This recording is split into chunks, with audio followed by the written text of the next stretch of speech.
আপনি আমার ধান ক্ষেত মারে নষ্ট করে ফেলাইতেছেন, আবার আপনি আমার কোন এই হাত ভাঙ্গা আর এক হাতের মধ্যে ধরাই দিন। তুই জানিস না এর পরিণাম কি হতে পারে।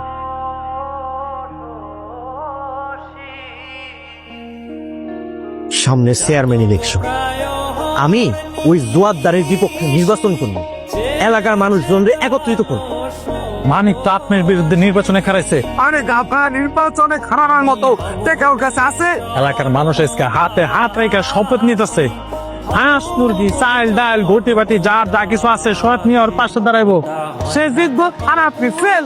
জোয়ারদাররা কোনোদিন রাজনীতিতে হারেনি আর হারবেও না। ওই ছোট লোকের বাচ্চাটাকে না তুমি আমার উপর ছেড়ে দাও, আর তুমি একদম নিশ্চিন্ত থাকো, ওই ছোট লোকের বাচ্চা কোনোদিনই নির্বাচনে দাঁড়াতে পারবে না। প্লিজ আমাকে মাফ করে দেন। ভুল তো মানুষই করে। জোয়ারদারের যে দিমাইয়া এই গরিবের বাড়িতে কি করে?